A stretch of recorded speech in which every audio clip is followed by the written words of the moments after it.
All right, well, Art of Hubbard Mechanical is with us once again, changing a little bit of gear since everybody's getting excited for spring and warmer temperatures. A lot of people are thinking about some things they want to do around the house, improvement, and a lot of people have on their wish list ice makers. Now, we're actually at a church today because they have a larger one that many people aren't putting into their homes. But yeah, we can though. Yeah, but for visual effects, this is what we're going to use today. So walk us through kind of what we need to know in regards to ice makers. You need to figure out what type you want as far as do you want like a cuber, do you want a nugget, do you want shaved?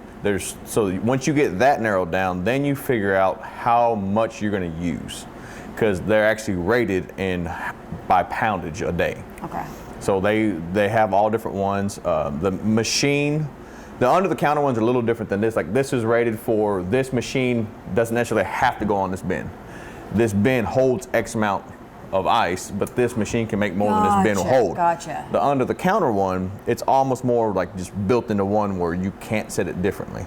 But they make a variety of them. They even make a on the counter one too that's a little less. So if you just want to have a little extra ice, you can do that. Yeah, but people I find when it comes to ice makers have a very specific texture of ice in mind when they think ice maker, and because that's what draws it to them. They want that ice that they get at a certain place. You know, they're like, oh, I gotta have it. It's my favorite. Yes, yeah, and that's what you just gotta look at all that. Then it's a lot of times it's brand specific. You know, if you want like the little nugget, there's a brand that does that. If you want a cuber, there's a good brand that does that. Is there a lot of maintenance that comes in with ice makers? There is, to make sure that the ice is clear and pure. You don't want any floaters in there. Correct. That'd be bad. You have to filter the water. Okay. Triple filtration is the best, but a single filter is still good too.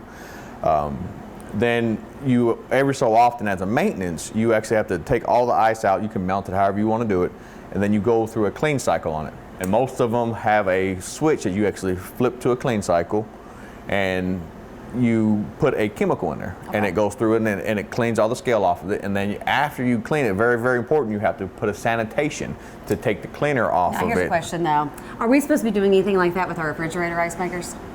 No. That's a whole different animal. Okay, I just making sure, because you're going through this, I'm like, am I supposed to be doing this to my regular ice maker? There is a filter in your refrigerator though that you're supposed to change that will help out.